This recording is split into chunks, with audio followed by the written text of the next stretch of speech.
Para quem já começou, Juliana, a desenvolver, né, os primeiros jogos e tal, como é que dá continuidade? Como é que está esse mundo de captação de recursos? Quais as dicas, né, para começar, para engrenar, para crescer nesse meio? Tem algumas possibilidades, né? Assim, existe bastante fomento público nessa área, né? Assim, da área do audiovisual no geral, e agora parte desse fomento público da área do audiovisual está indo para a área de jogos. Acabou de ser passada a lei Paulo Gustavo, né? Então, cada estado tem uma verba específica para se gastar em games, né? Se eu não me engano, aqui no Rio de Janeiro são 15 milhões que vão ser investidos em projetos. Então, tem o Google Funds, por exemplo, que eles aportam $200 mil em cada projeto. Assim, existem vários... É um ecossistema de fomento, né? Sem contrapartida, né? Sem contrapartida financeira, ou de equity, ou de receita, né? Então, assim, isso é um jeito de se inscrever para esses editais, ir atrás desses fomentos, escrever o jogo, participar de campeonatos com o jogo, né? Por exemplo, a gente acabou de ter o Big Festival, que é o maior evento de games da América Latina, foi agora em junho. Você podia se inscrever para diversas premiações lá e ser selecionado para você expor o seu jogo. Foram 700 empresas que passaram ali, publishers, né? Existe as publishers, que são as publicadoras de jogos, né? Que nem quando a gente está falando no mercado da música, né? Que tem como é que se chama? As empresas que publicam a música, né? Como é que é o nome disso? Deu branco. Mas, enfim, gravadoras? As gravadoras, exatamente. Porque existem as gravadoras, né? Existem as publishers, né? As publicadoras de jogos, né? E essas publishers, elas pagam parte do desenvolvimento, né? E aí o que elas lançam o jogo e ficam com parte da receita que o jogo faz, né? E elas fazem toda essa parte de marketing e tal do jogo, né? Então, assim, tem vários caminhos, né? Tem o caminho dos fomentos públicos, né? Tem caminho das publishers, né? Então, assim, aí eu vou falar um pouquinho da Indie Hero, né? A nossa empresa, ela é uma aceleradora, né? Ela é uma aceleradora de estúdios de games. Então, para quem já tem jogo, para quem já tem CNPJ, para quem já está estruturado e está nessa fase de captação, né? E a gente ali ajuda e ensina os estúdios a captarem, né? A gente passa com eles pelo pitch, valuation, né? Todas essas coisas que são necessárias, né, para um estúdio poder captar, com a publisher, captar investimento, né? Mas se você não está nesse passo ainda, já produziu um jogo, já lançou aquele primeiro, não sei o quê, isso aí você consegue falar com o publisher. É muito difícil uma publisher fechar um deal com quem está fazendo o primeiro jogo ainda, né?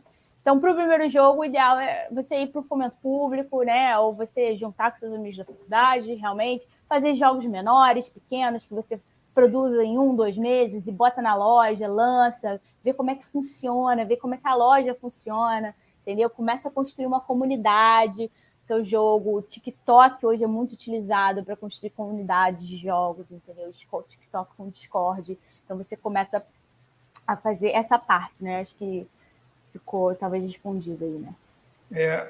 Juliana, eu estava aqui verificando, né? O Wagner falou algo similar, né? Dentro dessa situação, ele comentou sobre essa regulação aqui no Brasil, né? Você falou que existe órgão de fomento, né? A fundo perdido, né? Que a gente nem sabia, né? Que pode ajudar, principalmente a quem está iniciando, que às vezes a pessoa tem uma ideia genial na cabeça, né? E não consegue viabilizá-las por motivo financeiro. Então, nós estamos vendo que há essas possibilidades. Então, a pergunta que o Wagner nos faz é exatamente isso, sobre a regulação aqui no Brasil. Ainda falta muito? O que é que você acha? Tem facilidades para a área? As coisas estão bem estabelecidas? Está em processo? Como é que está andando essa regulação aqui no Brasil? Essa parte está mal, viu? Estava bom demais, Estava bom demais, né? Bom demais, estava muito... O cenário estava show. Infelizmente, não existe o KNAI ainda, de desenvolvimento de jogos, né? Então, acaba que as empresas de jogos usam diversos tipos de KNAI de empresa de software, KNAI de empresa de cinema, etc. Cada um vai usando o KNAI que acha que faz mais sentido para o que está fazendo, entendeu? E isso gera um problema muito grande para a nossa indústria, porque assim, quando o investidor exterior, né, vem do exterior, ele vai investir dentro de um país, ele contrata uma empresa para fazer uma pesquisa sobre o risco de investir nesse país. Uma das principais coisas que diz para o investidor que o risco é menor é o número de empresas de um determinado setor. Por exemplo, vou investir no setor agrícola. Cara, tem 5 milhões de empresas agrícolas. Então é um setor mais estabelecido, é um setor mais forte, porque tem muitas empresas nesse setor. Né? Então, quando você não tem um KNAI de games, como é que conta quantas empresas tem no setor? Você não consegue fazer esse puxar. Então, o investidor que vem do exterior, ele olha e fala assim, não, essa indústria ela é muito nova ainda, é muito incipiente, eu não tenho confiança de entrar nesse país, porque não tenho uma indústria estabelecida. Então, a falta de KNAI é o maior problema hoje da indústria de jogos brasileira, é um problema gigantesco, todos nós sofremos com isso, né? Ainda tivemos uma PL recente, muito polêmica, né, que está sendo impulsionada pelos jogos fantasy que a gente chama, que acabam sendo esses jogos mais de cassino, né, que não são jogos lúdicos, é diferente, é um mercado diferente, né? Então, só que eles querem entrar no mesmo KNAI, porque aí não fica proibido, porque o jogo é proibido, né? Então, assim, um negócio, uma situação política muito muito frágil nesse momento. A gente acabou de ter a situação da PL, entendeu? Foi 2 meses atrás, com o senador, então o negócio ficou feio, ficou político, entendeu? Então a gente a Abra Games, que é a Associação Brasileira de Games, junto com as associações regionais, né? Existe, por exemplo, a Ring, que é a Associação Regional do Rio de Janeiro, a Bring, que é a Associação de Brasília, a Ascend, que é a Associação do Ceará, a AD Jogos, que é a Associação lá do Sul, né? Existem várias associações, né, regionais, e a Abra Games, que é a Associação Brasileira de Jogos, estão trabalhando já há 5 anos tentando fazer, né, o lobby para a gente conseguir esse KNAI, e aí ver essa PL, destruir um trabalho de 5 anos. Então, isso tá... Não vamos falar disso não, que tá ruim. Mas felizmente, às vezes, os aspectos políticos dificultam, né? O trabalho do empreendedor se eu brasileiro. Puder, só uma historinha, tá? 30 anos, isso aí faz parte da história. Na época, a gente teve um jogo, eu não vou contar o jogo, até porque já não me lembro mais do nome, mas enfim, era um joguinho, não era nada relacionado a jogo de azar, nada disso, mas foi um jogo que, na época, um dos ministros do STF resolveu proibir o jogo. E aí ele disse que o jogo era um absurdo, que as nossas crianças jogassem aquele tipo de jogo e tal. Aí, na época, a gente tinha comprado muitos CD-ROMs desse jogo, e aí o nosso jurídico, né, fomos nos orientar lá com o jurídico virou e falou, olha, vem cá, foi apenas um comentário do ministro do STF ou já saiu a proibição? Não saiu a proibição. Então, bota o jogo na porta da loja. Nunca vendeu tanto. Tá? Quando a proibição saiu, quando a proibição chegou, o jogo estava esgotado e as pessoas entravam na loja desesperadas, ou seja, às vezes isso acaba sendo uma promoção, né? Porque é uma coisa proibida aí, é que o pessoal queria comprar mesmo, e foi um dos jogos mais vendidos na nossa época, anos 90 isso, tá? Mas, ou seja, às vezes até o fato da proibição legal acaba provocando o interesse, né, o despertar, aí que todo mundo queria jogar mesmo esse negócio. Mas o joguinho era bom, o joguinho, na verdade, era bom, tá? Eu tenho uma curiosidade. Teve uma hora que você citou o Canadá. E aí me abriu a mente, assim, como está esse ranking, né? O Canadá é o primeiro, por isso eu acho que hoje o Canadá é o terceiro, a primeira, se eu não me engano, é o Japão. Eu não sei mais se é Japão ou Estados Unidos, mas está ali. Isso é muito, segundo, né? É muito ágil. O primeiro e segundo, Japão e Estados Unidos, aí depois acho que vem o Canadá, depois a gente passa por França, que é muito, muito forte nesse mercado de jogos, né? E aí tem outros países assim que estão ali todo mundo junto, que são muito fortes, né? Suécia, Alemanha, assim, muito oeste europeu e Estados Unidos, né? Assim, o Canadá, né, tem um negócio que o Canadá é o seguinte, ele subsidia, tipo assim, o que você gasta de salário com o funcionário numa empresa de jogos no Canadá, o governo paga 50% do salário. Então, as empresas vão tudo para lá, é subsidiado. Mas, assim, qualquer lugar no mundo que a indústria de jogos se desenvolveu, houve um subsídio muito forte. E por que tem esse subsídio muito forte? Na Suécia, para cada dólar que se gasta subsidiando a indústria de jogos, voltam $6 para a economia. No Canadá, para cada dólar, voltam $4. Entendeu? Então, tipo assim, faz muito sentido você subsidiar. É um incentivo. Claro, um incentivo excelente. Existem várias pesquisas que mostram que investir no mercado de jogos é um dos melhores mercados para o governo investir para estimular a economia. Porque é internacional. Então, é um jeito muito fácil de trazer dinheiro para o país. Porque o jogo ele nasce internacional, né? As plataformas de distribuição de jogos são internacionais. Então, é um jeito muito fácil de fazer o dinheiro circular no mundo e não no país, entendeu? Então, assim,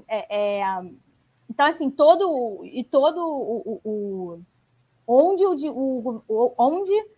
houve desenvolvimento da indústria de jogos, houve subsídio primeiro do governo e um investimento do governo, uma decisão, né, das partes públicas de perseguir esse setor, né?